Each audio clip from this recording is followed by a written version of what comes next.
Que animação, né? Mas vamos falar da segunda vinda, podemos falar? Porque o próprio Jesus falou da segunda vinda. Quem mais falou sobre a segunda vinda? Olha, todos os apóstolos falam da segunda vinda. Pedro fala muito da segunda vinda. Paulo fala muito da segunda vinda. João escreveu o Apocalipse. Exato. Fala da segunda vinda. Gente, se você eliminar o aspecto profético da Bíblia, você tira 40% da Bíblia. Jesus falou muito sobre a segunda vinda. Então, tem muita gente... É importante você explicar isso, ô Vilela. Eu acho bacana a tua pergunta. Porque tem gente que fala, não, vamos falar só da salvação, porque falar da segunda vinda a gente não entende muito, não sabe quando é. Mas eu te pergunto uma coisa, você está assistindo uma novela. Você gostaria de parar no meio da novela e não ver o fim? É claro que não. Um filme. Jesus, quando ele morreu e ressuscitou, todo o discurso dele... Não era o fim. Não era o fim. Todo o discurso dele é, eu vou voltar. E aí, não só quando ele morreu e ressuscitou, antes disso, ele já falava. Mas ali ele deixa claro que ele vai voltar. Entendeu? Lá em Mateus 24, 25, no chamado sermão profético, as últimas palavras de Jesus foi sobre a volta dele. Ele fala, assim como o relâmpago que sai do Oriente e vai para o Ocidente, assim há de ser a vinda do Filho do Homem. Ele promete que ele vai voltar. Lá em João capítulo 14, está na ceia, né?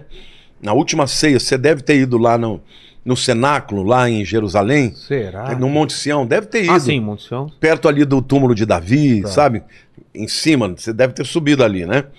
Aquele lugar onde tradicionalmente dizem que é tanto a última ceia como o lugar onde desceu o Espírito Santo. Que era uma casa que foi emprestada por um amigo de Jesus. Ele era provavelmente um essênio.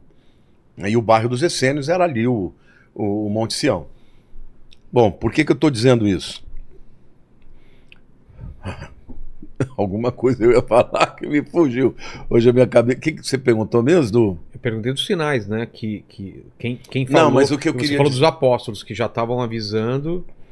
Então, Aí falou da Santa Ceia, que foi nesse local. bom, Monte Sião. Jesus ele deixa claro que ele vai voltar. Por exemplo, lá no Monte das Oliveiras, quando ele começa a subir, os discípulos começam a ficar assim maravilhados. O anjo fala para eles, por que vocês estão assim tão maravilhados? Da mesma maneira que vocês estão vendo ele subir, ele vai descer aqui. Então está falando da volta dele. Então, Jesus, ele deixa claro que... lembrei. Obrigado, meu Deus. Porque era um argumento tão importante, ele fugiu, né? Tem que ficar um pouco mais atento, que às vezes eu estou perdendo aqui. Na última ceia, que está lá, que está expresso lá em João capítulo 14, tá aquele peso, né? Aquele peso, os discípulos estão vendo que a coisa provavelmente vai morrer. E aí ele começa um discurso lindo, ele diz assim, não se turbe o vosso coração. Crede em Deus, crede também em mim. Na casa do meu pai há muitas moradas. Se assim não fora, eu não vou-lo teria dito. Eu irei, prepararei-vos lugar e voltarei para vós outros, para que onde eu estiver, vós estejais também. O que Jesus está dizendo para os discípulos? Eu estou indo embora, mas eu vou voltar. E eu vou buscar vocês para estarem comigo. Ele está falando do arrebatamento.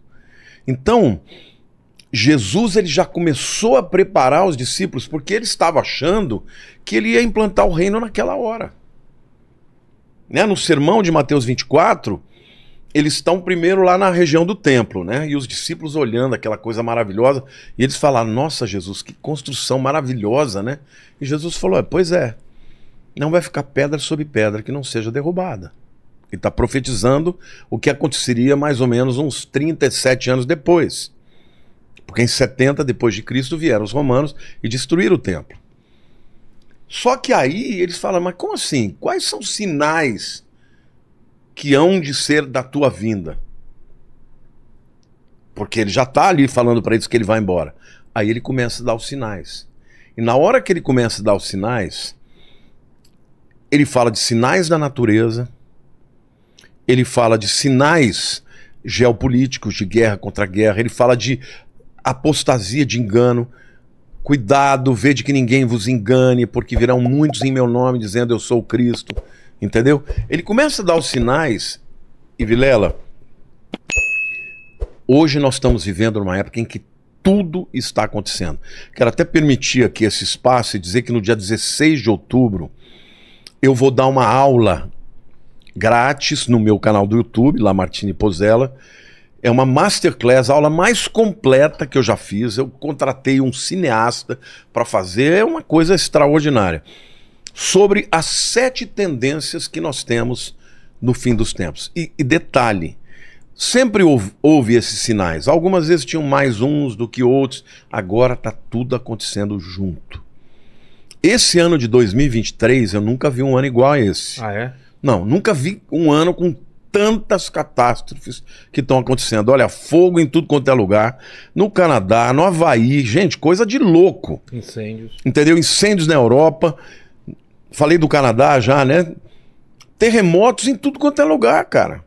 Enchentes aqui no Brasil, no Rio Grande do Sul, nós tivemos o que eles estão chamando de a maior catástrofe ecológica de todos os tempos no Brasil.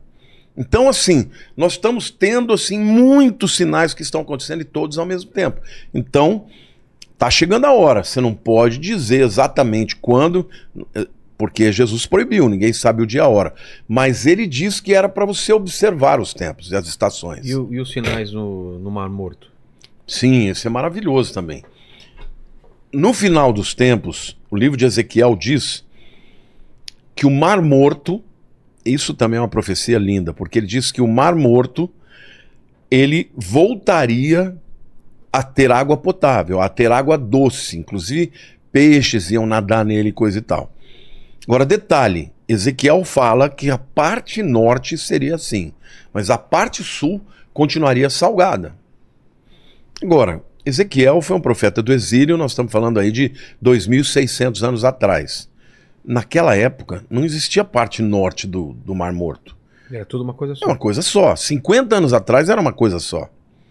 Quando é que o Mar Morto se dividiu em 2?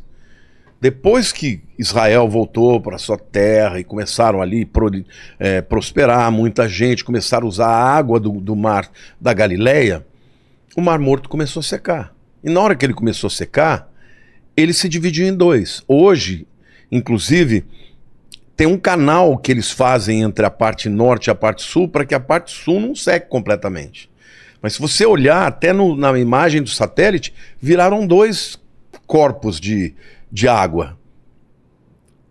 E detalhe, na parte norte começaram a aparecer, veja, a água do Mar Morto está descendo cada vez mais.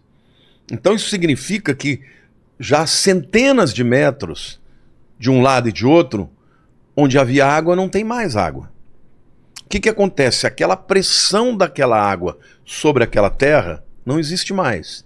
Então, do subterrâneo, começaram a aparecer crateras com água doce, que começou a pressionar para fora.